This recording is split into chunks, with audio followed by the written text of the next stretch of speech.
नमस्कार दोस्तों, एएसएससी प्रिपरेशन के यूट्यूब चैनल से का स्वागत है। और दोस्तों हम लोग यूपी टेट 2026 के सीडीपी सेशन को पढ़ रहे थे।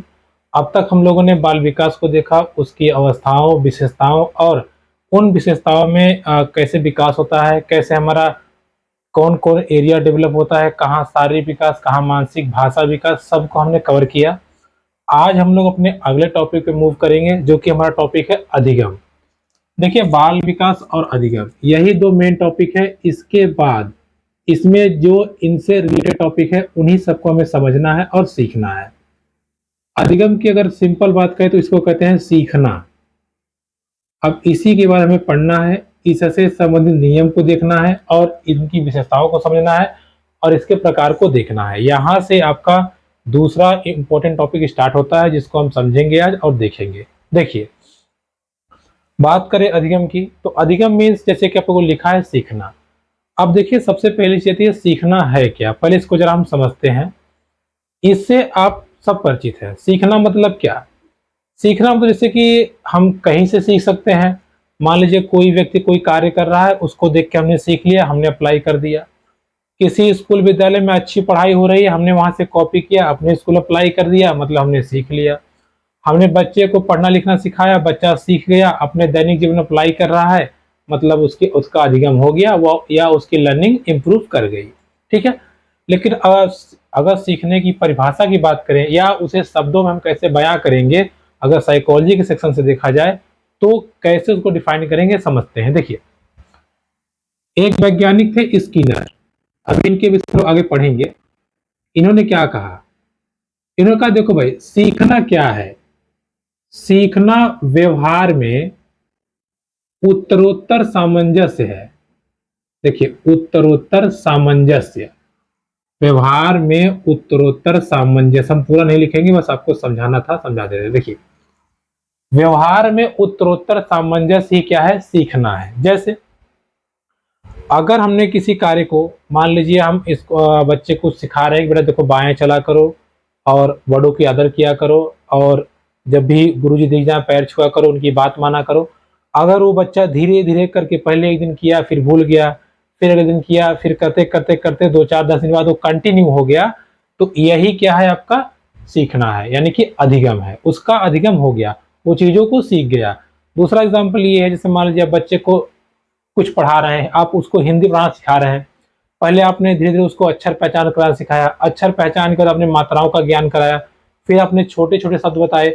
अब बच्चा धीरे धीरे, देखिए, पहले अक्षर सीखा, फिर शब्द सीखा, फिर मात्रा सीखा, और सीखते सीखते वो धीरे धीरे मात्रा सहित शब्द अभ्यास पढ़ने लगा, छोटे वाक्य पढ़ने लगा, और धीरे धीरे वो किताब को पढ़ने लगा। अर्थात बच्चा धीरे धीरे सीख रहा था ना। सीखने में उत्तरोत्तर सामंजस्य मतलब पॉजिटिव प्रोग्रेशन।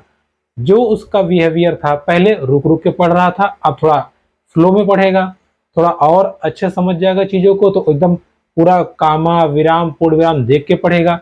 तो क्या हुआ? उसके व्यवहार में लगातार, यानी कि उत्तरोत्तर पॉजिटिवनेस देखने को हमें मिली। यही हमारा क्या है? सीखना है। ठीक है, तो याद करने की जरूरत नहीं है, आप समझ जाएंगे कि किसी के व्यवहार में अगर परिवर्तन आ रहा है, मतलब वो चीजों को सीख रहा है। बहुत बदमाश बच्चा है, आप बराबर समझाते रहेंगे तो धीरे धीरे बदमाशी छोड़ के वो सही लाइन पे आ जाएगा। ठीक है। आप कोई समस्या में, आपको जैसे मान लीजिए कोई मशीन खुल के आपको बनाया नहीं आ रहा है, आपने एक बार बनाया, 2 बार बनाया, नहीं बना, 3 बार बनाया, आपने यूट्यूब से यहाँ वहां से देख के बना दिया, अर्थात आप सीख गए। आप लगातार उसको प्रयास कर रहे थे, आप सीख गए। ठीक है। तो व्यवहार में उत्तरोत्तर सामंजस्य क्या है आपका? ये है आपका सीखना। क्लियर? या अधिगम। इसके बाद एक और है, आपके साइंटिस्ट आते हैं, साइकोलॉजिस्ट क्रो एंड क्रो। इन्होंने कहा देखो भाई, ज्ञान आदत, ज्ञान आदत एवं अभिवृत्तियों का अर्जन, अभिवृत्तियों का अर्जन क्या है? सीखना है। अब समझिए बात को, सिंपल सी बात है। अगर कोई बच्चा पढ़ाई करेगा, उसकी नॉलेज बढ़ेगी, तो हम कह देंगे हाँ बच्चा पढ़ने में बहुत अच्छा है, ये चीजों को जल्दी कैच कर लेता है, मतलब सीख लेता है। तो ज्ञान में अगर अर्जन हुआ, अर्जन मतलब वृद्धि हुई, तो सीखना है। आदत, किसी की बैड हैबिट्स है, उसको आप छुटाते गए, पॉजिटिव पॉजिटिव, मतलब बेटा ये मत करो, ये करो। या कोई, जैसे कि कोई बच्चा मान लीजिए पढ़ाई में कमजोर है, आपने कहा अच्छा ठीक है तुम किसी राइटिंग गड़बड़ है, आपने कहा बेटा एक पेज राइटिंग रोज लिखो, वो लिख के आ रहा है, आपने उसकी आदत डलवा दी, धीरे धीरे उसकी राइटिंग सुधर जाएगी। तो आदत अर्जन भी क्या हो गया, सीखना हो गया। आवृत्ति मतलब होता है एटीट्यूड, पॉजिटिव एटीट्यूड, ठीक है, दो टाइप के एटीट्यूड, एक निगेटिव एक पॉजिटिव, तो हमें पॉजिटिव चलना है। एटीट्यूड मतलब कॉन्फिडेंस भी कह सकते हैं आप, अगर इसका भी अर्जन हो रहा है तो सीखना है। क्लियर हुई बात। तो क्रो और क्रो के अनुसार ज्ञान, आदत और आवृत्तियों का अर्जन क्या है, सीखना है। क्लियर हुई बातें। सीखना मीन्स क्या, सीखना मीन्स अगर किसी प्रकार से आपकी आदत पॉजिटिव वे में बदल जाए, या आपका व्यवहार परिवर्तित हो जाए, या आपके ज्ञान में वृद्धि हो जाए, यही सीखना है।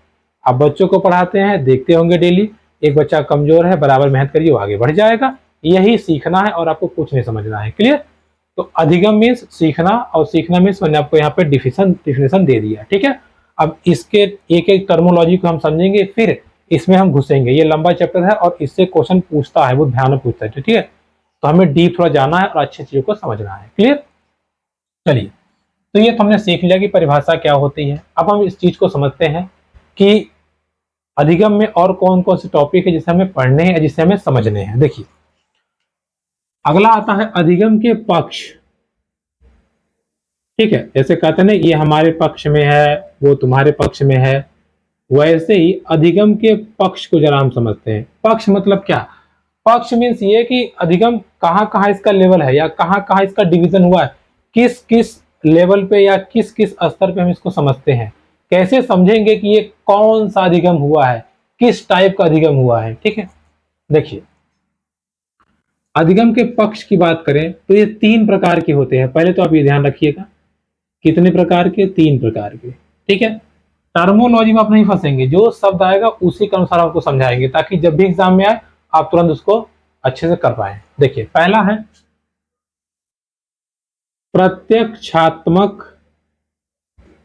प्रत्यक्षात्मक अधिगम। देखिए, आप शब्द से पकड़ लेंगे। दूसरा आपका है अवधारणात्मक। देखिए, इतनी मोटी मोटी किताबों में ज्यादा लिखा रहता है, क्या करेंगे लेके, हमको पढ़ के भाई साइकोलॉजिस्ट नहीं बनना है, हमको कोई एग्जाम क्लियर करना है, तो हम शब्द का मतलब समझेंगे और अपने क्वेश्चन को पकड़ लेंगे।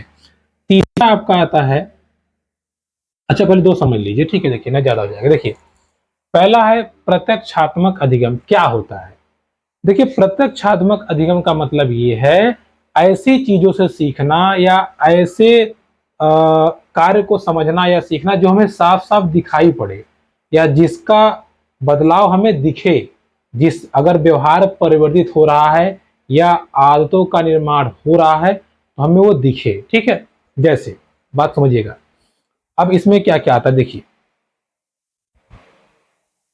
भौतिक एवं मूर्त वस्तुएं। जैसे इसमें क्या है ना, प्रत्यक्षात्मक में भौतिक और मूर्त वस्तुओं से जो भी हमारी ज्ञान वृद्धि होती है, या जो भी चीजों को हम सीखते हैं, वो सब क्या है, वो सब हमारा आता है प्रत्यक्षात्मक अधिगम। आप कहेंगे कैसे, जैसे ये मार्कर हमने आपको दिखा दिया, मार्कर देख के आपको समझ में आ जाएगा, अच्छा इधर नीला कलर है, इधर व्हाइट कलर है, ये चलता है, कैसे चलता है, अगर आपने कभी पढ़ा होगा तो सारी चीजें आपके दिमाग में आ जाएंगी, ठीक है। अब आप कहेंगे तो हमको पहले से पता था, हमने सीखा कैसे, यही चीज आप बच्चे को बताएंगे कि बेटा देखो ये मार्कर है। अब वो जब कभी देखेगा तो मम्मी, अब उसकी मम्मी कहेंगे बेटा मार्कर लेके आओ, तो जाएगा, लेके आ जाएगा। तो यही तो सीखना हुआ, जो आपने बताया बच्चा सीख लिया। कैसे, प्रत्यक्ष वस्तुओं से। तो जब हम बच्चे को टीएलएम से पढ़ाते हैं ना, टीएलएम से, तो उसको हम कहते हैं प्रत्यक्ष वस्तुओं से सिखाना। या आपसे कहेगा एक विद्यालय में टीचर या शिक्षक टीएलएम वस्तु का प्रयोग करके पढ़ा रहे हैं, वह अधिगम के किस पक्ष पे काम कर रहे हैं, तो प्रत्यक्षात्मक अधिगम, अर्थात भौतिक और मूर्त वस्तुएं। मूर्त वस्तुएं मतलब जो दिखती हो सामने से। अब इसमें आता है, इसमें अधिगम का कोई एग्जाम्पल कैसे हुआ, जैसे एग्जाम्पल है, एक बच्चा जो चलना शुरू करता है, पहले बैठेगा फिर चलेगा। जब बच्चा चलता है ना या दौड़ता है तो हमें वो दिखता है कि पहले बच्चा बैठना सीखा, फिर चलना सीखा, फिर दौड़ना सीखा, यानी कंटिन्यू वो सीख रहा है और उसको हमें दिख भी रहा है। तो इसी को हम कहते हैं प्रत्यक्षात्मक अधिगम, या सीधा से समझिएगा ऐसा अधिगम जो हमें दिखाई पड़ता है, सामने सामने हमें दिखाई पड़ता है, या हमें मैं देखने में समझ आता है कि हाँ इसका अधिगम हो रहा है या बच्चा सीख रहा है। क्लियर। दूसरा आपका आता है अवधारणात्मक अधिगम। देखिए अवधारणा मतलब जिसे ना ऐसी चीजें जिसको हम नियम कानून से समझते हैं। नियम कानून कहने का मतलब ये है कि ऐसी चीजें देखिए या ऐसी धारणाएं जिसको हम समझते हैं कैसे। देखिए अवधारणा मतलब हो गया जैसे कल्पना, तर्क, और इसके बाद में विचार। इन सब चीजों से जब हम सीखते हैं तो उसे कहते हैं अवधारणात्मक पक्ष। जैसे समझिए बात को, कहानी भी इसमें आ जाएगा, कविता भी आ जाएगा। कैसे समझिए पहले अवधारणात्मक। जैसे मान लीजिए हमने कहा कि एक ऐसा है कि एक बच्चा तेज है, एक बच्चा कम है। हमने कहा कि जो कमजोर बच्चा है ये कभी तेज नहीं होगा क्योंकि ये मंद बुद्धि का है। क्यों? क्योंकि हमने पढ़ा है शुरू से ही जो मंद बुद्धि के बच्चे होते हैं वो सीख नहीं सकते। तो क्या ये सच है? आप बताइए।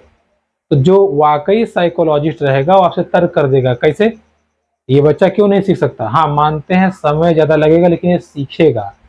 दूसरी बात ये हुई, अब जैसे हमने कह दिया कि देखो बेटा ये पेन है, इसे उछाल रहे हैं नीचे आ रहा है। अब छोटा बच्चा है, कोई क्वेश्चन कर सकता है, कभी पूछ सकता है कि सर नीचे क्यों आ रहा है, कभी कहता है कि सर आप रोज बाइक से क्यों आते हैं, या कभी कहता है साइकिल से क्यों आते हैं। तो उन सब चीजों को आप बताएंगे। यानी कि अवधारणात्मक मतलब ऐसी चीजें या ऐसी शब्दावली जो शुरू से चलती आ रही है या जिसको हमने केवल पढ़ा है, वो देख नहीं पाएंगे आप। ठीक है। प्रत्यक्षात्मक मतलब ये है जो विकास हमें दिखेगा या जो अधिगम हमें दिखेगा। अवधारणात्मक में अधिगम दिखेगा नहीं, होगा लेकिन हम उसको नाप नहीं सकते। जैसे बच्चा तर्क के आधार पे वो कौन सा तर्क लगा रहा है। जैसे अब ये लाइट जल रही है, बच्चा क्या सोचेगा लाइट कब तक जलेगी, क्यों जल रही है, कैसे चल रही है, क्या इसी कलर की जलेगी या नीला भी हो सकती है। तो वो तो हम लोग को पता है कि ये व्हाइट ही जलेगी क्योंकि इसमें ये फिट किया गया है। तब ये बच्चा धीरे धीरे अपने तर्क के अनुसार चीजों को जब अपने अंदर समाविष्ट करने लगता है तब धीरे धीरे चीजों को वो सीखने जाता है। ठीक है। इस चीज को आप ध्यान रख रहिएगा। जैसे एक एग्जांपल और सिंपल सी है, अगर आपने कह दिया कि देखो बेटा ये जो भौंकता है ना वो कुत्ता होता है। ठीक है। अब बात समझिए, आपने बता दिया जो भौंकता है कुत्ता होता है। अब कोई हाथी मारी जा रही है, चिंगाड़ रही है, आपने कहा देखो बेटा कुत्ता जा रहा है, तो कहेगा नहीं जो भौंकता है वो कुत्ता होता है, सर बताए थे कि जो भौंकता है वही कुत्ता होता है। तो वो तर्क लगाने लगता है कि अच्छा हमने ये सीखा था तो यही होना चाहिए। ठीक है। बात हो गई प्रत्यक्षात्मक की और ये अवधारणात्मक की। अब बात करते हैं दूसरा हमारा है सहचर्य अधिगम। देखिए अच्छा ये एक मिनट, यहाँ पे देखिए थोड़ा सा मिसप्रिंट हो गया। देखिए अधिगम के पक्ष में ये ज्ञानात्मक पक्ष है। अब आपको और क्लियर हो जाएगा। ठीक है। रुकिए देखिए ये पहला है ज्ञानात्मक पक्ष, इसके उपभाग हैं, ये एक है, ये दो है, ये तीन है। बात को समझिएगा। अधिगम के पक्ष तीन हुए। तीन में पहला है ज्ञानात्मक पक्ष, मतलब ऐसे पक्ष या ऐसे अधिगम जिससे ज्ञान की वृद्धि होगी। इसमें भी ज्ञान की वृद्धि हो रही थी, अब यहां भी ज्ञान की वृद्धि, सहचर्य में भी ज्ञान की वृद्धि होती है। अब सहचर्य में कैसे ज्ञान की वृद्धि होती है इस चीज को आप समझिएगा। जैसे इसमें क्या होता है ना, पूर्व ज्ञान से नवीन ज्ञान को जोड़ देना। सहचर्य मतलब यही होता है, पूर्व ज्ञान से नवीन ज्ञान को जोड़ देना। ठीक है। जैसे अगर हमने साइकिल चलाना सीखा है, अगर हम कभी बाइक चलाना सीखेंगे तो हैंडल संभालना हमको आता रहेगा, तो एक हेल्प तो हो ही जाएगा। ठीक है। जैसे अगर हमने कभी पेन से लिखना सीखा है तो मार्कर से लिख ही लेंगे, अगर कभी हमने पेन से चलाना सीखा है तो इससे भी लिख लेंगे। अगर कभी कोई पेन से ही नहीं लिखा है मार्कर देंगे तो उसकी ऐसी शायद राइटिंग ना बने या ऐसा ना लिख पाए। तो कहने का अर्थ ये है अगर आपके पास कुछ पूर्व ज्ञान है उसका आपने उपयोग नवीन ज्ञान में कर लिया तो वो होता है हमारा सहचर्य अधिगम। क्या होता है? सहचर्य अधिगम। क्लियर हुई बात? देखिए अधिगम के पक्ष तीन, तीन में पहला हुआ ज्ञानात्मक पक्ष, उसके तीन भाग हैं। अब आता है दूसरा भावात्मक पक्ष और तीसरा क्रियात्मक पक्ष। इस चीज को ध्यान रखिएगा। देखिए अब चीजें आपके लिए आसान हो जाएंगी। देखिए भावात्मक पक्ष मतलब अधिगम सीखना या ऐसे पक्ष जिसमें बच्चे की, कह लीजिए आप रुचि कह लीजिए, या बच्चे की भावनाओं पे जब अध्ययन किया जाता है या उनकी भावनाएं जब विकसित होती हैं, उसी को हम कहते हैं भावात्मक पक्ष। अब ये भावनाएं मतलब क्या है, जैसे हम ये समझने का प्रयास करते हैं कि बच्चे की रुचि किसमें है। जैसे मान लीजिए हम उसको पढ़ा रहे हैं गणित, विज्ञान, संस्कृत, हमने ये देखा कि बच्चा अंग्रेजी में ज्यादा इंटरेस्टेड है, अर्थात वो सीखने में उसका मन लग रहा है, तो बच्चे का भावात्मक पक्ष ज्यादा डेवलप हो रहा है। उसके भाव को समझिए और उसी के अनुसार बच्चे को पढ़ाइए, ठीक है। तो जितने भाव उसके होंगे, जैसे क्रोध, प्रेम, उसकी इंटरेस्टिंग कहाँ है, कहाँ वो चीजों को अच्छे से मन लगा पढ़ता है, किस चीज से वो भाग रहा है, इस चीज का अधिगम या इस चीज को सिखाना या सीखना भावात्मक पक्ष के अंतर्गत आता है, ठीक है। अब आ गया क्रियात्मक पक्ष। इसमें क्या आता है, क्रियात्मक पक्ष यानी कि क्रियात्मक अधिगम क्या है, ऐसा पक्ष है जिसमें बच्चा क्रिया करके चीजों को सीखता है या बच्चा नवीन कौशल को सीखता है, ठीक है, नवीन कौशल को सीखता है। फॉर एग्जाम्पल खाना बनाना, फॉर एग्जाम्पल खेलना, फॉर एग्जाम्पल गाना गाना, ठीक है। तो इन सब चीजों को क्रिया कर, जैसे गाएगा तो मुंह से बोलेगा, खेलेगा तो हाथ पैर चलाएगा, खाना के लिए भी दिमाग लगाएगा कि सब्जी जी काटना है, ये करना है, ये करना है, कितना नमक डालना है, कितना क्या करना है, तो उसमें वो क्रिया कर रहा है। तो ऐसा अधिगम जिसमें बच्चा क्रिया करता है वो क्या होता है, क्रियात्मक पक्ष। क्लियर हुई बातें, फिर से बार क्लियर कर लीजिए, ध्यान समझिएगा। अधिगम के पक्ष हम समझ रहे थे, यानी कि किस सेक्शन में किसको रखेंगे। पहला हुआ ज्ञानात्मक पक्ष। ज्ञानात्मक पक्ष मतलब जिसमें ज्ञान बढ़े, जैसे वो तीन टाइप से बढ़ता है। पहला, चीजों को देख देख के सीख रहा है तो प्रत्यक्षात्मक, ठीक है। दूसरा, सोच समझ के सीख रहा है, तर्क लगा के सीख रहा है, कल्पना करके सीख रहा है, चीजों को जोड़ जोड़ के सीख रहा है, तो ये आपका हुआ दूसरा वाला, कौन सा, अवधारात्मक। फिर कुछ वो सीखा था उसी का उपयोग नए वाले में कर लिया, तो ये आपका हुआ सहचर्य। फिर आपका आ गया भावात्मक और क्रियात्मक। भावात्मक मतलब जिसमें भाव का डेवलपमेंट हो, और क्रियात्मक मतलब जिसमें क्रियात्मक पक्ष का डेवलपमेंट हो। क्लियर हुई बातें, तो ये हो गए अधिगम के पक्ष। आगे बढ़ते हैं। देखिए, क्योंकि चीजों को समझिएगा, ये टर्मोलॉजी इसलिए है, ये आप ये मत समझिए कहाँ आएगा एग्जाम में, आपको फंसाएगा जरूर। ऐसे जगह कहे, जैसे मान लीजिए दे दिया कि एक रवि खाना बनाने में बहुत अच्छा है, या खाना बनाने की प्रक्रिया को बहुत तीव्र गति से सीख रहा है, तो ये अधिगम का कौन सा पक्ष है, तो आप वहां फंस जाएंगे, ये तो हमने पढ़ा ही नहीं। तो ध्यान रखे रहिएगा, खाना बनाना मतलब क्रियात्मक पक्ष, ठीक है, जिसमें वो क्रिया करेगा। आगे बढ़ते हैं। अब हम बात करते हैं अधिगम के प्रकार के बारे में। कंफ्यूज मत होइएगा। देखिए, अधिगम के प्रकार कौन कौन से प्रकार हैं। देखिए, ऐसे अगर आप देखेंगे बहुत सारी किताबों में तो बहुत सारे प्रकार हैं, लेकिन गैने ने 8 प्रकार के अधिगम बताए हैं। कितने प्रकार के, 8 प्रकार के। आइए समझते हैं कौन कौन से। पहला पहला इन्होंने कहा सांकेतिक अधिगम, ठीक है। दूसरा इन्होंने कहा उद्दीपक अनुक्रिया अधिगम। सब बताएंगे आपको, परेशान ना होइए बिल्कुल भी। उद्दीपक अनुक्रिया अधिगम। तीसरा इन्होंने कहा सरल श्रेणी, श्रेणी कह लीजिए, सरल श्रृंखला अधिगम, सरल श्रृंखला अधिगम, ठीक है। देखिए, टर्मोल मतलब शब्दों से परेशान मत हुई, जब चीजों को हम कवर करेंगे उसको अच्छे से समझा देंगे, आप क्लियर कर पाएंगे, ठीक है। अगला है शाब्दिक अधिगम। अगला है विभेदीकरण अधिगम। ये देखिए, जब आप जैसे आपको बताएंगे सब आपको याद हो जाएगा, और इसे जरूरी नहीं कि आप इसे लाइन से याद करें, बस आपको ये मतलब पता रहना चाहिए कि अगर ये हमारे सामने आ गया तो किस पे हमें टिकअप करना है या किस टॉपिक को हमें पकड़ना है, ये इतना ध्यान रखना है आपको। संप्रत्यय, संप्रत्यय अधिगम, 7 और 8। देखिए सम प्रत्यय अधिगम, सम प्रत्यय अधिगम के बाद आपका है दो ठो, एक है आपका नियम अधिगम और एक है समस्या समाधान।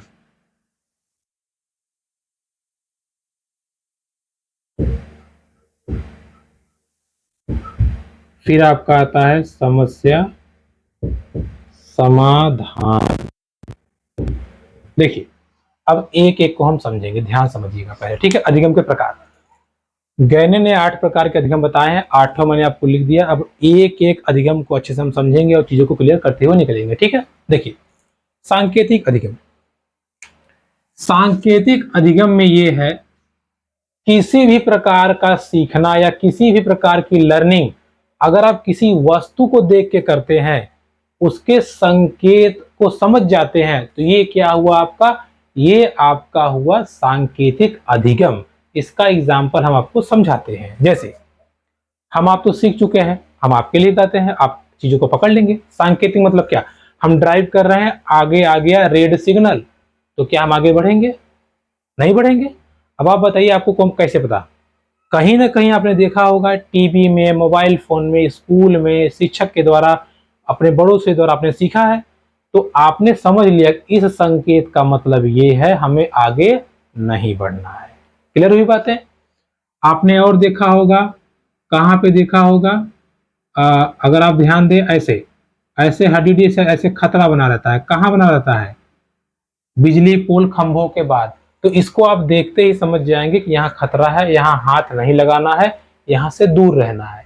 तो आपने संकेत देखे चीजों को समझ लिया, ठीक है। तो जब हमारा अधिगम या जब अधिगम का वो हिस्सा, जब हमारे ज्ञान में वृद्धि, आदत में वृद्धि या हमारा व्यवहार परिवर्तन किसी संकेत को देख के हो जाता है, तो उसे हम कहते हैं सांकेतिक अधिगम। क्लियर हो गई बात है, क्लियर हुआ। दूसरा, अब बात को यहाँ देखिए, लाल बत्ती हम लिख देते हैं, आप समझ जाएंगे।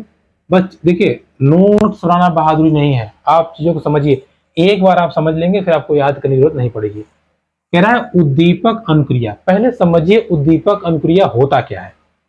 देखिए उद्दीपक मतलब इसको इंग्लिश में कहते हैं स्टिमुलस, अभी हम इसको और अच्छे से पढ़ेंगे, आगे आएगा ये। और अनुक्रिया मतलब रिएक्शन, समझाते हैं। जैसे किसी चीज को देख के अगर आपका व्यवहार परिवर्तित हो जाए, तो उसे हम कहते हैं उद्दीपक अनुक्रिया अधिगम। उद्दीपक अनुक्रिया अधिगम, जैसे एक बच्चा स्कूल नहीं जा रहा था, हमने कहा जाओ तुम्हें चॉकलेट देंगे, अब वो चॉकलेट पा गया, स्कूल चला गया, ठीक है। अर्थात उसने चॉकलेट जब उसको मिला तो उसने अधिगम यानी कि उसने सीख लिया, धीरे धीरे से करते करते करते करते वो बच्चा डेली जाने लगेगा स्कूल, ठीक है। दूसरी बात ये है, अब इसमें हम लोग अभी आगे पढ़ेंगे, एक आपके मनोवैज्ञानिक हैं पावलोव, अगर आपने सुना होगा, तो इन्होंने कुत्ते पे प्रयोग किया था, छोटा सा प्रयोग था। क्या था, ये पहले कुत्ते को खाना देते थे, फिर इन्होंने क्या किया, घंटी बजा के खाना दिया, और लास्ट में इन्होंने केवल घंटी बजाई। इसमें हुआ क्या, जब इन्होंने लास्ट में घंटी बजाई तो कुत्ते के मुंह से पानी आ गया। तो इन्होंने बताया देखो हमने केवल घंटी बजाई, कुत्ते के मुंह में पानी आ गया, यानी कुत्ते को लगा कि अब घंटी बजी है तो खाना मिलेगा, मतलब उसके दिमाग में बैठ चुका था कि घंटी बजेगी तो खाना मिलेगा। जैसे बच्चे क्या करते हैं छोटे वाले, अगर घंटी बजी लंच टाइम, देखिए आप कितनी भी शांति बना लीजिए व्यवस्था, जैसे लंच टाइम घंटी बजी के बच्चे हाँ हो करने लगते हैं। क्यों, क्योंकि उस घंटी से बच्चे बध चुके हैं, सीख चुके हैं कि जब ये बजेगा तब लंच होगा और तो हमें रिएक्शन करना है। तो यही हुआ उद्दीपक अनुक्रिया अधिगम। किसी चीज को देख के अगर व्यक्ति का, बालक का व्यवहार बदल जाता है, तो उसे हम कहते हैं उद्दीपक अनुक्रिया अधिगम। उद्दीपक अनुक्रिया अधिगम, क्लियर हुई बात है, टर्मोलॉजी क्लियर हुआ आपका।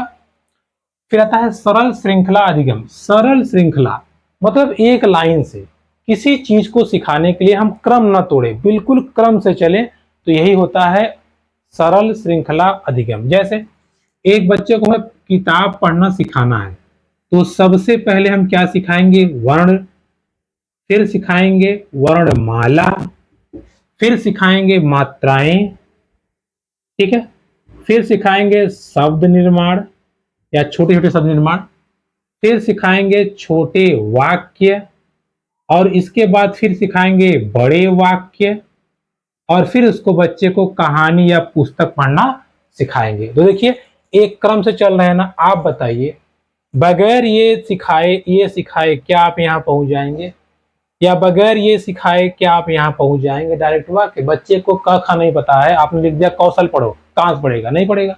तो अधिगम के प्रकार में एक ये भी है, सरल श्रृंखला अधिगम, यानी कि एक स्टेप टू स्टेप में आगे बढ़ना है। दैनिक जीवन की बात करें, एक छोटा बच्चा जब जन्म लेता है तो सबसे पहले क्या करता है? वो बैठता है, डायरेक्ट दौड़ने नहीं लगेगा, पहले बैठना सीखता है, फिर ऐसे ऐसे चलेगा घुटरू घुटरू वाला, फिर वो हल्का हल्का पैदल चलेगा झरमला के, फिर वो दौड़ना सीख जाता है। तो एक क्रम से होता है। कोई बच्चा पैदा होते ही दौड़ने नहीं लगेगा, या कोई बच्चा पैदा होते ही चार पैर पे चलने नहीं लगेगा, ये आप अनुभव किए होंगे। तो सरल श्रृंखला अधिगम। क्लियर हुई बात है? बस इतना। अब आप कहेंगे हमको सब आता है, बिल्कुल आपको आता है। बाल विकास कुछ नहीं है, आधे से ज्यादा चीजें आप जानते हैं, केवल लोगों को डराते हैं बहुत कठिन है। कुछ कठिन नहीं है। हाँ, कुछ चीजें हैं भाई जो सिद्धांत वगैरह है वो आपको ध्यान रखने पड़ेंगे, बाकी समझने की चीज है। आधा काम आपका ऐसे हो जाएगा। शाब्दिक अधिगम। शाब्दिक अधिगम मतलब बच्चा जब कविता, कहानी या चर्चा में पार्टिसिपेट करता है, वाद विवाद में करता है, तो ये हुआ आपका शाब्दिक अधिगम। यानी कि बच्चा बोलने में माहिर होता है जो, या बोलने की प्रक्रिया को जो सीखता है, उसे हम कहते हैं शाब्दिक अधिगम। ठीक है। विभेदीकरण अधिगम, ऐसा अधिगम जिससे बच्चा एक समान चीजों में अंतर करने लगता है, एक समान चीजों में डिफरेंस करने लगता है। जैसे बच्चे को बीज गणित और अंक गणित का अंतर पता हो जाता है। ठीक है। ये कौन सी, जैसे गणित तो दोनों है, कहेगा सर ये भी गणित है ये भी गणित है, इसका अंक गणित क्यों नाम है, इसका बीज गणित क्यों नाम क्यों है? तो जब आप बताएंगे देखो बेटा ये अंतर है, और उस चीज को पकड़ लेगा, तो यही है आपका विभेदीकरण अधिगम। यानी कि ऐसा अधिगम या ऐसी लर्निंग जिसके द्वारा बच्चा दो समान दिखने वाली चीजों में डिफरेंस कर ले, तो उसे हम क्या कहते हैं? विभेदीकरण अधिगम। जैसे अगर किसी बच्चे की आंख बंद हो, दूध पिलाइए और पानी पिलाइए, तो वो स्वाद से समझ जाएगा कि इसमें गड़बड़ है कुछ। ठीक है। तो विभेद कर लेगा, तो वह विभेदीकरण अधिगम। आगे आ गया संप्रत्यय अधिगम। अब ये है गुणों के आधार पे। देखिए, गुणों के आधार पे अधिगम। जैसे एक बच्चे को आप केला खिलाइए, एक को सेब खिलाइए, मतलब उसी बच्चे को, और उसी बच्चे को खिलाइए आम, और तीनों पके हुए हों, क्योंकि तीनों मीठे होंगे। तो आप बताइए क्या बच्चा बता नहीं लेगा कि हम क्या खा रहे हैं? तुरंत बता लेगा। क्यों? क्योंकि वो खाया हुआ है। तो संप्रत्यय अधिगम मतलब जब गुणों के आधार पे अधिगम सिखाया जाता है कि देखो इसके ये गुण है, इसके ये गुण है, इसके गुण है, तो उसे कहते हैं संप्रत्यय अधिगम। संप्रत्यय अधिगम। क्लियर? कोई दिक्कत नहीं है। अगला नियम कानून। देखिए, जब कोई चीजें सूत्र पर, नियम पर या अवधारणा बना करके सिखाई जाए, उसे कहते हैं नियम अधिगम। इस नियम का रेखा गणित में बहुत प्रयोग होता है, या गणित में इसका प्रयोग बहुत होता है। अगर आपको सूत्र आता है, आपको नियम पता है, तो आप सीख जाएंगे चीजों को, नहीं पता है तो आप नहीं सीख पाएंगे। तो नियम अधिगम सिंपल है, कोई दिक्कत। लास्ट है आपका समस्या समाधान। किसी चीज को बार बार करने से धीरे धीरे हम उसका सोल्यूशन निकाल लेते हैं, तो इसे क्या कहता है? समस्या समाधान अधिगम। क्लियर हुई बात है? आप बताइए, आप ये आठों के आठों क्या आपको याद नहीं होंगे? आप आंख बंद कर लीजिए, लाइन से नहीं तो हम मानते हैं। आप 2 मिनट के लिए आंखें बंद करिए, देखिए कैसे याद हुआ आपको। देखिए, आंखें बंद कर लिया आपने 2 मिनट के लिए। अब 2 मिनट के लिए आप आंखें बंद कर चुके हैं। हमने कहा एक हम आपके सामने चित्र आ रहे हैं, जरा इमेजिन कीजिए। चित्र में 4 शेर बने हुए हैं, एक शेर का मुख सामने की तरफ है, नीचे आपका चक्र बना हुआ है। एक कौन सा चिन्ह है? तुरंत बता देंगे आप, अशोक चिन्ह। क्या होगा कि आपने देखा हुआ है। तो ये कौन सी विधि हुई, या कौन सा अधिगम? सांकेतिक। सिंपल। दूसरा हमने कहा कि देखिए, एक बच्चा ये है, पहले अल्फाबेट सीखता है, फिर वो अल्फाबेट के क्रम को सीखता है, फिर वो धीरे धीरे मीनिंग को सीखता है, और धीरे धीरे वो इंग्लिश की रीडिंग करने लगता है। तो ये क्या है? आप बता देंगे पट से। क्या है बताइए? सरल श्रृंखला। ठीक है। हमने कहा कि एक बच्चे को दूध और शरबत पिलाया गया, वो बता रहा है कि दूध बताया कि हल्का मीठा है, शरबत ज्यादा मीठा है। तो किस आधार बता रहा है? गुण के आधार बता रहा है। तो संप्रत्यय। क्लियर हुई बात है? तो चीजों को आप अच्छे से कर पाएंगे, उसके लिए बिल्कुल परेशान मत होइए। इससे टफ एग्जाम में क्वेश्चन नहीं आने वाला है, और आएगा भी ना, तो जैसे इसलिए आपको चीजों को समझा रहे हैं, आप समझे रहेंगे तो आजकल ट्रेंड चला है, क्वेश्चन में क्वेश्चन घुसेड़ देता है, एक क्वेश्चन में 4 ऑप्शन रहेगा, फंस जाएंगे और उसी 4 ऑप्शन कहेगा ये सही है, ये गलत है, ये सही है, ये गलत है, वहां फंस जाएंगे। इसलिए इस चीज को जरा ध्यान से समझिएगा, ठीक है। तो ये हमने क्या पढ़ लिया, हमने पढ़ लिया अधिगम के क्या है प्रकार, रेखा गणित में इसका भी प्रयोग होता है, ध्यान रखिएगा, ठीक है। आइए आगे बढ़ते हैं। देखिए लर्निंग की बात हम कर रहे थे, अब थोड़ा वीडियो शायद लंबा हो रहा है क्या, रुके देख लेंगे तो फिर आगे हम बढ़ते हैं। देखिए नहीं चलिए अभी समय है। देखिए अब बात करते हैं अधिगम को प्रभावित करने वाले कारक। और ये आप इस फिराक में मत रहिएगा, ये हम लोग फालतू पढ़ रहे हैं, नियम कानून क्या है, अभी कोई सिद्धांत नहीं पढ़ रहे हैं, सब हम पढ़ेंगे, लेकिन ये सब भी एग्जाम में पूछे हुए हैं। अगर आपको यकीन ना हो तो आप प्रीवियस क्वेश्चन देखिएगा, अब तक आपने जो पढ़ा है क्वेश्चन आपको ना फंसे तो कहिए, ठीक है। और कमेंट में जरूर कहा, देखिए कमेंट जरूर किया कीजिए, अगर जैसे हो सकता है हमसे कुछ चीजें मिस हो जा रही हो या मिस्टेक हो जा रही हो, तो आप बड़े भाई बंधु लोग से विनती है कि आप जरूर देखिएगा। अगर आपको कुछ लगे कि चीजें मिस हो रही हैं तो हम उसको जरूर ऐड करने का प्रयास करेंगे और आप लोग सलाह जरूर दीजिएगा। आगे बढ़ते हैं। देखिए अब बात करते हैं अधिगम को प्रभावित करने वाले कारक। इसमें क्या हुआ ना कि 2-3 चीजें बताई गई है। पहला कहा गया कि अधिगम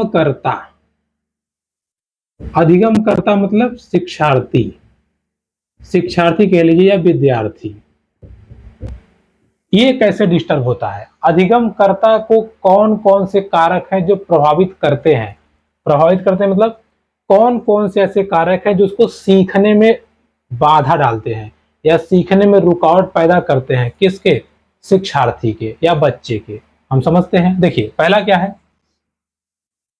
वंशानुक्रम, ये आपको हमेशा रहेगा, ध्यान दीजिएगा।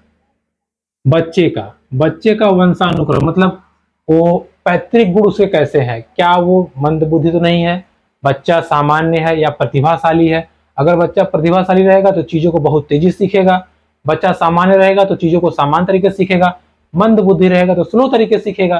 तो देखिए आप क्या डिफरेंस नहीं आया।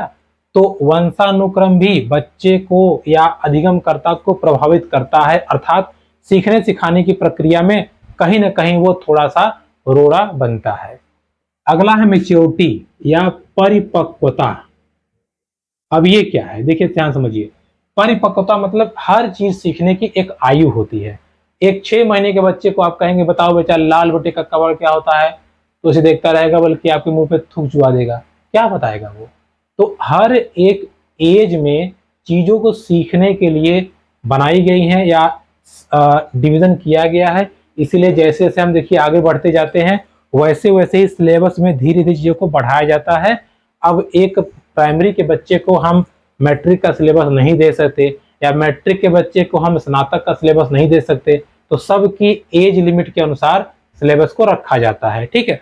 तो यही आपका है परिपक्वता, अर्थात हर एक बच्चे की एक मेच्योर आयु होगी तभी वो चीजों को समझता है या उस आयु तक बच्चे को वो चीजें सीखने में हेल्प थोड़ी सी होती है, ठीक है। बच्चे की वृद्धि भी बाधा बन सकती है। आप कहेंगे वृद्धि कैसे सीखने में बाधा होगी, काहे नहीं होगी, वृद्धि सीखने में बाधा कैसे नहीं होगी। जैसे मान लीजिए कोई बच्चा बहुत छोटा है, आप पढ़ा रहे हैं, आप खड़े हैं, बच्चा 4 लोग पीछे छिप गया, देख ही नहीं पा रहा है, कहाँ सीखेगा वो। तो वृद्धि भी सीखने सिखाने की प्रक्रिया में रोड़ा बनती है। किसके लिए, ये अधिगमकर्ता के रूप में है, ध्यान दीजिएगा। सीखने सिखाने की या अधिगम को प्रभावित करने वाले कारकों में शिक्षार्थी को कौन कौन डिस्टर्ब करते हैं वो हम समझ लेते हैं, ठीक है। आगे प्रेरणा, अगर बच्चा प्रेरित नहीं है चीजों को नहीं सीख पाएगा। सीखने की इच्छा, अगर बच्चे की सीखने की इच्छा नहीं है तो चीजों को नहीं सीख पाएगा। बुद्धि, अगर मान लीजिए बच्चे की या बालक की बुद्धि थोड़ी सी कमजोर है तो भी वो सीखने सिखाने की प्रक्रिया से पीछे रह जाएगा सामान्य बच्चों से। तो बताइए इसमें नया क्या है, हमने क्या ऐसा बता दिया जो आप नहीं जानते हैं, सब आप जानते हैं। लेकिन जब ये टर्मोलॉजी पूछ लेगा कि अधिगमकर्ता को प्रभावित करने वाले कारक कौन सा है, वहां फंस जाएंगे, क्योंकि वहां वातावरण भी रहेगा और आप वातावरण मार देंगे। ध्यान दीजिए वो क्या कह रहा है, पहले स्पेसिफिक अधिगमकर्ता का बताओ, तो हमने बता दिया, कोई दिक्कत। आगे दूसरा है शिक्षक द्वारा कारक। अब सीखने सिखाने की प्रक्रिया में शिक्षक कहां से गड़बड़ कर दिया? गड़बड़ कर सकता है बिल्कुल। देखिए, शिक्षक के ज्ञान पे डिपेंड करता है कि सीखने सिखाने की प्रक्रिया कैसी चलेगी। दूसरी बात, शिक्षक के अनुभव पे चलता है कि सीखने सिखाने की प्रक्रिया कैसी रहेगी। देखिए, शिक्षक जितना अनुभवी होगा उतनी जल्दी वो बच्चों को टैकल कर लेगा और चीजों को सिखा देगा। उसको ज्यादा नॉलेज रहेगा तो बच्चों को ज्यादा सिखाएगा। और एक सबसे इंपॉर्टेंट चीज शिक्षक का, जो सीखने सिखाने की प्रक्रिया में बहुत बड़ी बाधा बन सकती है, शिक्षक का व्यवहार। ये ध्यान रखिएगा, शिक्षक का व्यवहार। ठीक है, अगर एक शिक्षक का अच्छा व्यवहार नहीं है तो बच्चे सीख नहीं पाएंगे या उस गति से नहीं सीख पाएंगे जिस गति से बच्चे को सीखना चाहिए। एक है आपका शिक्षण विधि, ये भी आप जानते हैं। क्या इससे आप अनभिज्ञ हैं? नहीं, आप जानते हैं। अगर आप एक विधि इस्तेमाल कीजिए, बच्चा नहीं सीख पाया तो खेल विधि सिखाइए, नहीं खेल से तो टीएलएम यूज कीजिए, बीच में रेस्ट करा दीजिए, तो बच्चे को सिखाएंगे, बच्चा अच्छी चीजों को सीख जाएगा और आगे की प्रक्रिया में लग जाएगा। क्लियर हुई बातें? शिक्षक द्वारा। फिर आपका है विषय वस्तु। आप इसको गूगल कर लीजिएगा, यही सब कारक आएंगे, विषय वस्तु वाला कारक। और लास्ट आपका है वातावरण। वातावरण से तो आप परिचित होंगे ही। देखिए, विषय वस्तु मतलब ये है बच्चे के आयु के अनुरूप विषय वस्तु हो, उबाऊ विषय वस्तु ना हो। विषय वस्तु मतलब क्या आप पढ़ा रहे हैं, पाठ्यक्रम आपका सरल हो, सिंपल हो, ताकि बच्चे अच्छी चीज को सीख जाएं, तो ये हुआ विषय वस्तु। वातावरण में आता है बच्चे का पारिवारिक माहौल कैसा है और सीखने का स्थान कैसा है। जहां आप पढ़ाई कर रहे हैं या पठन की प्रक्रिया कर रहे हैं तो वहां माहौल कैसा है वो भी डिपेंड करता है। क्लियर हुई बातें? तो हमने क्या देखा आज? हमने अधिगम देखा। अधिगम के बाद हमने अधिगम को प्रभावित करने वाले कारक देखे, अधिगम के प्रकार देखे और अधिगम के पक्ष को हमने देखा। आइए अब थोड़ी सी चीजें बाकी हैं, उसको हम थोड़ा सा एक्सप्लेन कर लेते हैं ताकि ये टॉपिक जो छोटे छोटे टॉपिक हैं यहीं पे क्लियर हो जाए। देखिए, अधिगम की विधियां। विधियां मतलब अधिगम कैसे कर सकते हैं या हम चीजों को कैसे सिखा सकते हैं दूसरों को, या बच्चा कैसे सीख सकता है। पहला, करके सीख। दूसरा, अनुकरण द्वारा सीखना। तीसरा, निरीक्षण द्वारा सीखना। चौथा, ये उल्टा हो गया, चलिए कोई नहीं, सुझा देंगे, परीक्षण द्वारा सीखना। 1 2 3 4 5। पांचवा है आंशिक विधि द्वारा। समझाएंगे, सब घबराइए मत। छठा है विराम द्वारा। ठीक है, अब देखिए कैसे समझते हैं, एक ही चीज समझाएंगे, केवल शब्द पकड़िए, हम लिखेंगे नहीं इसमें कुछ। करके सीखना, प्रत्येक बच्चा जितना किसी कार्य को करेगा उतना वो सीखेगा, कुछ भी हो। अगर बच्चे को आप कबड्डी सिखाना चाहते हैं, अभ्यास कराइए तो कबड्डी सीख जाएगा। बच्चे को लेखन कला कराना, उसको अभ्यास दिए लिखने के लिए, वो सीख जाएगा।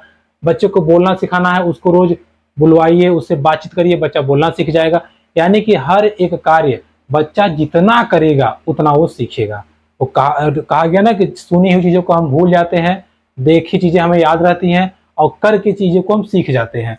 तो करके सीखना, ठीक है, अधिगम की सबसे उपयुक्त विधि है करके सीखना। प्रत्येक बच्चे को करके कार्य कराइए, उसको इन्वॉल्व कर लीजिए, बच्चा उस चीज को सीख जाएगा। सिंपल सी बात है। ठीक है, अनुकरण द्वारा सीखना, आप उस चीज को कर रहे हैं, बच्चा उसको देख के सीख रहा है। जैसे अगर आप सुबह आ रहे हैं, बराबर प्रॉपर अच्छे ढंग से आ रहे हैं तो भी अच्छे ढंग से आएगा। अगर आप जैसे मान लीजिए क्लास में बैठे सो रहे हैं तो भी अपना निगुंद रहेगा। आप क्लास में आके फोन चला रहे हैं तो बच्चा भी लापरवाह हो जाएगा। या आप मान लीजिए आ रहे हैं टाइम टू टाइम, आ रहे हैं टाइम से जा रहे हैं, क्लास में टाइम से आ रहे हैं टाइम से जा रहे हैं, तो बच्चा भी आपको ही फॉलो करके चीजों को करेगा और आप जब जो चीजों को कहेंगे तो मानेगा भी। अदरवाइज अगर आप ही गलत अनुकरण कर रहे हैं तो बच्चा कहेगा है अपना करते रहे हम करें, एक तो नहीं करेगा। तो ये हुआ अनुकरण द्वारा सीखना। ठीक है, तो आपसे सवाल जब पूछेगा ना, ऐसे नहीं पूछेगा, बस आप टर्मों समझिए। आपसे पूछेगा कि शिक्षिका ब्लैक बोर्ड पे लिख रही हैं, बच्चे भी उनको देख के लिख रहे हैं, तो बच्चे किस विधि का फॉलो कर रहे हैं? अनुकरण विधि। ठीक है, आगे देखिए इस पर इसको समझते हैं, परीक्षण विधि। परीक्षण विधि जैसे मान लीजिए आपने कहा कि बेटा जाओ गमले में देखो कौन कौन गमले में पानी नहीं है, पानी दे के आ जाओ। तब वो जाएगा देखेगा, हर गमले में देखेगा, हाँ इसमें पानी है, इसमें नहीं है, इसमें है, इसमें नहीं है। ठीक है, अपने आप वो ऑब्जर्व कर लेगा। फिर आएगा सर 3 गमला में पानी नहीं है, अच्छा डाल दो। सर 2 गमलों में पानी सूख गया, डाल दें। अच्छा कैसे सूख गया, तुमने देखा था? हाँ सर देखे थे, डाल दो। अच्छा, तो वो परीक्षण करके आया, खुद से ऑब्जर्व करके आया कि हमें कहाँ कहाँ पानी डालना है, कहाँ कहाँ चीजों को सीखना है। तो जब बच्चा किसी चीज को, किसी टर्म को, गणित हो, विज्ञान हो, कुछ हो, खुद से ही चीजों को परीक्षण करके आता है और ऑब्जर्व कर लेता है कि ये चीजें हमको नहीं आ रही हैं या यहाँ पे मिस्टेक हो रही है, और वो सीखने का प्रयास करता है। इसे हम कहते हैं परीक्षण द्वारा। आज ये निरीक्षण द्वारा। अब आप कहेंगे तो दोनों चीज एक ही हुई, नहीं। निरीक्षण मतलब जो स्कूल में होंगे वो अच्छी तरह समझ जाएंगे। जब कोई सुपरविजन सपोजन के सपोर्टिव सुपरविजन के लिए बाहर से आते हैं अधिकारीगण या एआरपी वगैरह, तो जो वो निरीक्षण करते हैं, ठीक है, वो देखते हैं कि क्या क्या कमियां हैं, आप इसको ठीक कर लीजिए, आप इसको ठीक कर लीजिए, आप इसको ठीक कर लीजिए। तो वो हुआ निरीक्षण द्वारा सीखना। परीक्षण और निरीक्षण में यही है। परीक्षण मतलब बच्चा खुद करके सीख लेता है या खुद ही अपनी गलतियों को ऑब्जर्व कर लेता है, और निरीक्षण मतलब कोई और उससे आके बताता है और उन चीजों को सीख जाता है। तो निरीक्षण द्वारा सीखना, परीक्षण द्वारा सीखना हो गया। आंशिक विधि द्वारा, मान लीजिए उसके सामने कोई समस्या ऐसी आ गई जिसको सॉल्व करने में बहुत समय लग रहा है, तो बच्चा क्या करेगा? उस समस्या को तोड़ देगा। इसको कहते हैं विश्लेषण विधि भी कहते हैं, ध्यान दीजिएगा। आंशिक विधि मतलब क्या? जैसे अब बच्चे को मान लीजिए याद करना है 20 तक पढ़ा, आपने कहा 20 तक पढ़ा हमको हफ्ते भर में चाहिए, याद करके आओ। तो कुछ बच्चे क्या होंगे, एक ही दिन में 20 तक याद करने लगेंगे, रटते रहेंगे, पता लगे 2 याद के 2 भूल गए, 2 याद के 2 भूल गए। और जो थोड़ा चालाक बच्चा होगा वो करेगा, आज याद कर लेते हैं 7 तक, कर लिया 7 तक याद, कल याद करेंगे केवल 11 तक, फिर परसों 15 तक, फिर 20 तक, फिर दोहरा लेंगे, हो गया। तो बड़ी समस्या को छोटे छोटे टुकड़ों में बांध करके सीखना को हम कहते हैं आंशिक विधि द्वारा सीखना। अगला है विराम विधि। विराम विधि मतलब किसी बड़े तथ्य को, किसी बड़े घटनाक्रम को या किसी बड़े टॉपिक को आराम आराम से समय लेकर के गैप गैप करके सीखना क्या होता है? विराम विधि द्वारा सीखना होता है। ये सब के सब आपके सिलेबस में है, इनको आप ध्यान रखिएगा। बस टर्मोलॉजी समझिए, साइकोलॉजी खत्म हो जाएगी। ठीक है, एक और आता है आपका सामूहिक विधि द्वारा सीखना। अब देखिए इसमें कई सारे टर्म आ जाते हैं, तो हम इन सबको डिस्कस करेंगे। सामूहिक विधि द्वारा देखिए इसमें क्या होता है आपका, एक तो आ जाएगा चर्चा, दूसरा आ जाएगा आपका वाद विवाद, इससे भी बच्चा सीखता है। एक आपका आता है परियोजना विधि, ये जरूरी है, ध्यान रखिएगा, परियोजना विधि। एक आपका आता है खेल विधि, एक आपका आता है कार्यशाला विधि। देखिए है तो ये भी अधिगम की विधियां हैं, लेकिन ये सामूहिक हमने इसलिए लिख दिया, ये सब विधियों में बच्चा अकेले नहीं सीख पाएगा, उसके साथ और लोग रहेंगे, तो इसीलिए इसको कहा गया सामूहिक विधि। देखिए चर्चा वाद विवाद, किसी टॉपिक, जैसे मान लीजिए आपको पढ़ना है भारत के, अब बच्चों भारत बारे में सीखते हैं, चलो बताओ क्या क्या जानते हो। तो कोई बच्चा बताएगा सर भारत हमारा देश है, ओके। भारत सर इंडिया कहते हैं, ओके। भारत राजधानी ये है, सर हम लोग भारत में रहते हैं। भारत का उत्तर प्रदेश जो हमारा प्रदेश है वो भी भारत का एक बड़ा प्रदेश है। फिर इसका राजस्थान है, अनेक प्रकार चीजें बताएंगे। कोई बच्चा कहेगा सर भारत में उधर पहाड़ है, सर भारत में गंगा नदी भी है। तो भारत पे डिस्कस आपने टॉपिक दिया करके बच्चे बहुत सारे प्रश्न पे चर्चा करके वाद विवाद करके सीख जाएंगे।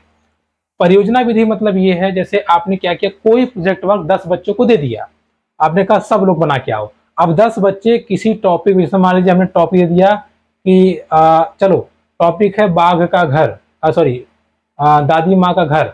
तो अब 10 बच्चे दादी माँ के घर पे अपनी चीजें प्रोजेक्ट बना के लाएंगे।